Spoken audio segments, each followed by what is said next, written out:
Splashing around, dive into English idioms.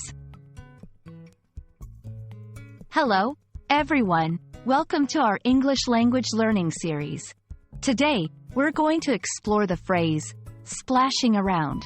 This is a fun and vivid expression used in everyday English, and understanding it will not only enhance your vocabulary but also give you a glimpse into the playful side of the language.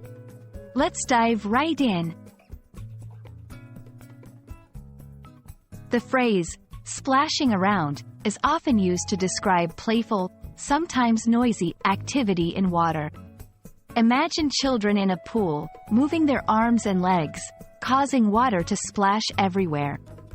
This phrase captures that joyful, energetic moment. It's important to note that splashing around is usually associated with fun and lacks seriousness or purpose. It's all about enjoying the moment and being carefree.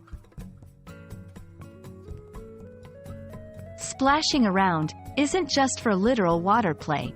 It can be used metaphorically too. For instance, someone might say they are splashing around in a new field or hobby, meaning they are trying it out in a relaxed, playful way without deep commitment or seriousness. This versatility makes it a great phrase to use in various contexts, adding a layer of fun to the conversation. Let's look at some examples to see how splashing around is used in sentences.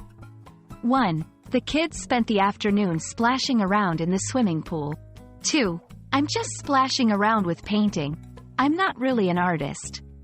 These examples show how the phrase can be used both literally and figuratively.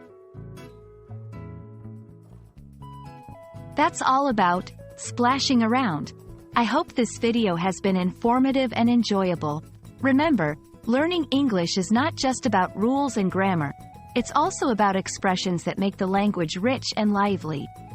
Keep practicing, and don't be afraid to splash around with new phrases and expressions. See you in the next video.